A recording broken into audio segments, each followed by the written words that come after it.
Hello, mabuhay! Welcome to Rapture Cafe Bar! Palakpakan po! Oh my God, artista na kami! Oh my God, mama ko nandiyan ka, nanonood ka. I hope you're watching this.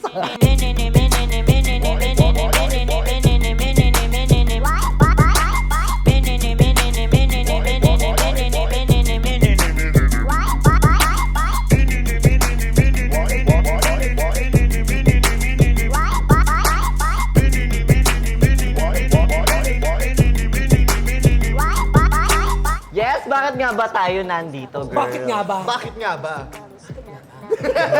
Nabalitaan ko, may mga pag-uusapan daw tayong mga kung ano-anik dito. Balita Ano ko meron chismis? tayong pagkukomenta ng mga hashtag. Oo, ang mga hashtag na merong word na save. Yeah. So ano pang inaantay natin? Hindi na natin to papatagalin, di ba?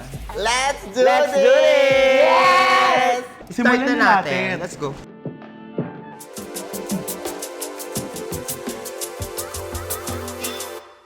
Round 1! Ten. Dan, dan, dan! Dun, dun, dun. Dun, dun. Yes, the first hashtag is safe space. Ano bang naiisip mo when you hear the word safe space? Naiisip ko kagad is yung kung saan ka syempre panatag, yung feeling mo walang mga away sa'yo, yung feeling mo nandiyan ka lang sa bahay nyo kahit marami kang kasamang tao. Katulad ng Rapture. Yes, Diba? oo. Kasi dito komportable ka, hindi Oo. ka ganun maiilang kasi nga all is welcome pagdating sa Rapture Cafe True. Bar. Ang safe space for me is pwede ring tao kasi yan eh. So, pwede mo siyang maging friends. Ayan, lalo na kapag sobrang close kayo, yung mga close friends mo, ganyan. Kasi tayo kasi may mga problems tayo in life, mga secrets. So, parang pwede natin siyang i-share sa mga tao na yun na pagkakatiwalaan natin, na pag-open up natin, ganyan. So, for me, ayun din yung kinoconsider ko na safe space. Sabi nga nila, ang mararamdaman mo yung safe space through your family. So, kaming magsisisters, we build a sisterhood na family, yung foundation ng relationship namin. Kaya nabuo namin yung safe space dito sa Rapture Cafe Bar. Kasi marami kayong tatakbuhan dito pag minang away sa inyo. Wala namang mga away kasi Wala. nga Safe space. I love it! Ang Rapture ay isa sa nakikipagtulungan sa mga organisasyon like sa Love Yourself, sa isang Clinta Bernardo para ma-promote or may knowledge about sa HIV. Ang safe space sa akin is yung mga tao na love ko, yung mga taong, ano ba tawag dito? Katulad ng mga sisters ko here at Rapture, sila yung safe space ko. Sana nakikinig yun sa camera 1 at camera 2. Charing. Ayun nga, sila ang safe space ko kasi when it comes to my secrets, my problems, sila yung mga nagtatap ng back ko kasi may plema ako sa likod. Pwede naman din sa family natin. Kasi maaano natin talaga na pagdating talaga sa pamilya, like alam mo yung kahit tayo ay may mga dinadamdam, Yes. meron tayong mga problema sa mga pansarili nating mga in life, pero pag pumunta tayo talaga, pag uwi natin sa bahay, alam mo yung safe na safe tayo sa family natin. Kasi sa family natin, hindi tayo ginajudge. Tanggap nila kung ano tayo. Ay, ako. Okay lang yan, be. So sa'yo partner, ano to? Oh my God, pareha lang tayo nasagot. Ang sagot nila, yun pa rin nasagot ko. After safe space, syempre may another hashtag. Na Ano meron yan? ding safe na word. Oh my God. Gusto mo bang malaman? Gusto ko malaman yan, Mare. Teka, ito lang. Magic kasi ito, Mare. Ayan, Mare. Ayan na, Mare. Ayan na, Mare. Ang lalim naman yan, Mare. Ayan! Hashtag safe travel. Lahat na nalalasing dyan sa baba, inahatid ko sa bahay nila. Kaya safe travel. I love Yes! So, ikaw For me, naman. safe travels. Kasi since taga Bulacan ako, and malalayo yung mga pinanggalingan natin. Like, alam mo yun, parang kahit gano'n kalayo, tapos dito ka mapupunta sa Rapture, na parang yung pagod nung travel, ako kasi personal, ayoko nang bumabiyahe. So parang yung pagod ko nung pagbabiyahe, no? Tapos pagdating ko dito, magme-makeup ako, nabubuo yung fantasy ko. Parang doon siya napapawi lahat. So parang siya yung safe travels for me. Pwede ako mag-pass. Wala kasi akong budget pang travel eh. Hala, pas din ako maaari. Lakad lang kasi ako. Safe travels, ayun yung kapag, huy, ingat ka, love. Sa Gaga, hindi yun. Ano ba? Ang safe travels kasi is ayun yung kapag sasakay ka ng motor, kailangan naka-helmet ka. Ganon. Safe travel. O kaya pag magbabarko, kailangan mo ng life vest. Yeah. Para sa akin, it's all about awareness na tayo ba, kung pupunta tayo sa isang lugar, are we safe? Ang susunod na hashtag ay... Sugar? Ang next natin Diyos ko, may amoy! Hashtag safe word. Kailangan safe yung mga word na lalabas sa bunganga natin. Minsan talaga hindi natin namamalayan na, alam mo, parang wala lang sa atin yung mga sinasabi natin towards our mga kaa natin, mga kasama natin. Lalaglag yung earrings ko. Ayun, siguro lang talaga dapat nating piliin yung mga saktong salita, mga words, para naman hindi tayo makasakit ng feeling ng ibang tao. For me, ang safe word is, para siyang constructive criticism. Tama ba? Pwede naman, pwede naman. Nakita ko lang kasi siya sa newsfeed ko Sa kanina. news. Ang safe word sa akin is peace. Kasi yun yung kailangan natin. Kasi ngayon, ang daming issue ngayon about sa mga problems, sa mga ibang bansa, example sa ibang bansa, meron silang tinatahak ngayon ng mga bagay-bagay na nagkakagulo sa bansa nila. So feeling ko ang safe word talaga sa akin is peace. Kasi feeling ko hanggang ngayon, yun yung hindi natin nakukuha.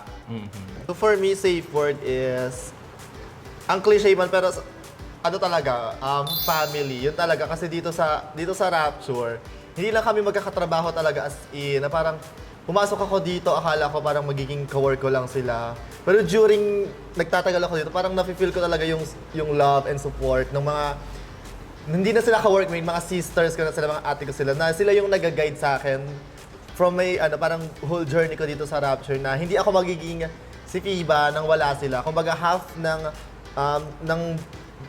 drag life ko is sa kanila nang galing. So parang yun, family talaga, na parang, I'm so love na love So ko ng mga parang, di ba, sisters parang ko. meron tayong mga words or pag-uusap na tayo lang yung nakakaintindi. kami lang Kasi nakakaintindi. nabuo natin yung safe space natin and we have a safe word. Yes. Sa akin lang to ha, huwag kayong pakilamero. Ayun, ang safe word is parang siya, yung paano mo masasabi sa isang tao na hindi na-hurt yung feelings niya. Okay. Ayun yung for me. Ewan ko na lang sa mga nanonood kung ano yung sa kanila ha. Siguro ang safe word ko sa akin ay hashtag Rapturistas. Bilang ako, then may mga nakakaibigan ka, yun na yun, connection yan, Rapturistas. Isa ka ng Rapturistas. Inahag kita, wini-welcome kita, isa ka ng part ng Rapturistas, ng Rapture. Meron pang isa, Mare. Meron pa, Mari. Gusto mo na ba siya makita? Yes, Mare. Excited ako! Oh my God! Excited din ako, Mari. Oo, so- Pero feeling ko masakit to. Ano ba ang next hashtag natin? Alam mo? Kaya mo pa ba? Ang tanong, kaya mo pa Kaya ba mo pa? sumagot? 2 MB na lang yung brain cells niya. Hashtag love safe. What are you thinking? Do you think of me? Love safe? Ayan. Hindi. Love safe? Wala kasi akong jowa, Mare. So, hindi ko alam. Ang importante dito yung mahalin mo yung sarili mo. Kailangan maging safe ka, maging aware ka. Kasi di ba sa atin, yung love kasi is parang ang hirap minsan. Kaya doon tayo sa risky na love, yung paghihirapan natin. Tama ba yung mga sagot namin? This is a serious. Ha?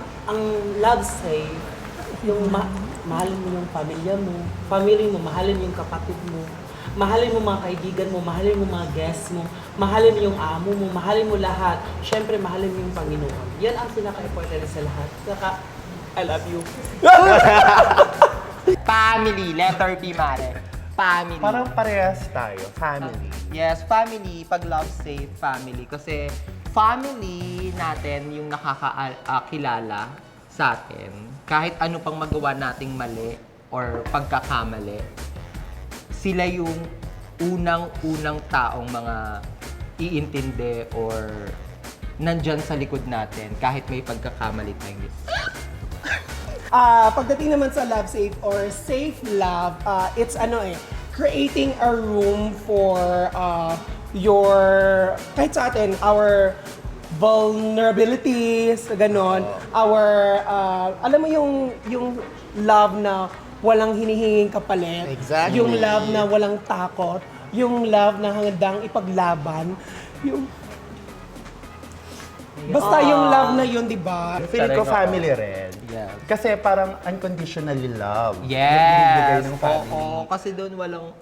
Panghuhusga. Kasi- Oo, tsaka pag may jowa ka, syempre gagastos ka. True. Ha? Pag mga anak, magagastos. Gastos Mga ka? ganun, Mari, di ba? Ang next, hashtag. Ay! Hashtag. Hashtag safe sex. If you love yourself and if you love someone, if you love that kind of person, kailangan mo ng hashtag safe sex.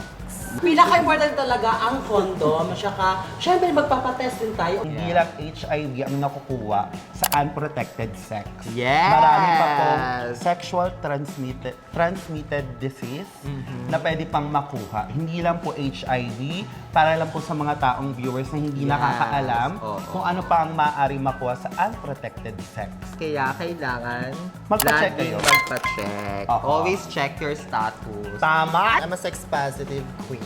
You know what I mean? Na parang, oh my God, kailangan talaga yung awareness natin na yung ma-end na din yung stigma na yung about HIV and AIDS. Always check your status. Oo, saka hindi na dapat siya kinakahiya din eh. Kasi Yes. it's for our own good din naman. And ayan, sobrang marami ng access ngayon para makahingi ka ng condom, makahingi ka ng lube. So, di ba?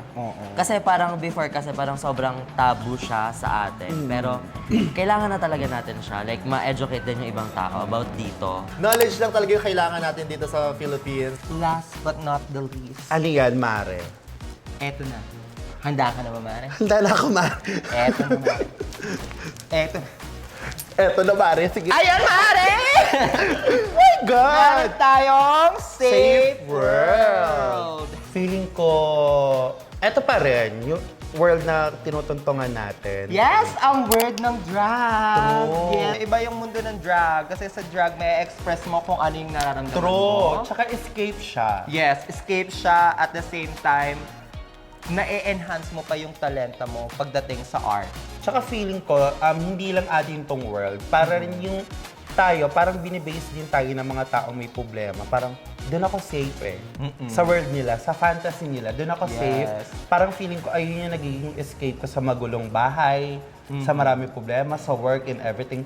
Parang sila sa amin sila kumukuha ng kahit Lakas. napakaliit na enjoyment and escape, sa amin sila kumukuha. So, feeling ko eto yun. Yes, ang drag, ang world of drag. As mga drag queen, as singers, yung ano talaga namin is, pinakamundo talaga namin is ang pagpa-perform. Ang ganun talaga. Like, andito kami sa mundong to kasi feel namin dito kami safe na safe.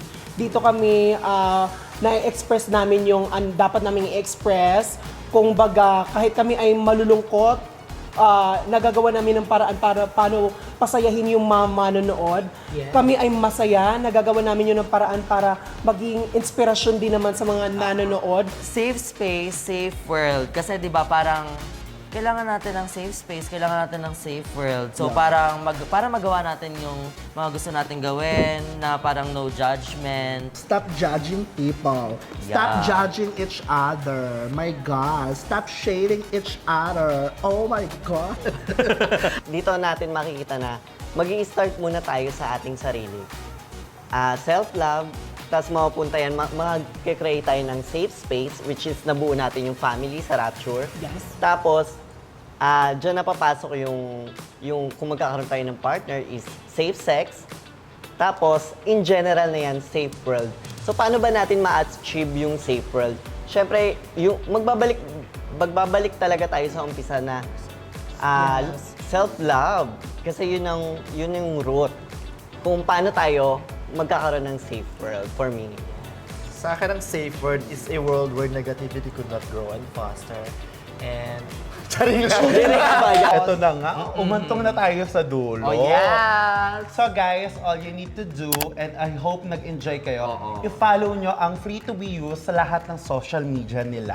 Yes! Get tested regularly. For free HIV testing and other services, you can go to quickrest.org. Yes, you can check their website, guys. At pwede nyo ring i-scan ang QR code. At, I got one thing to say.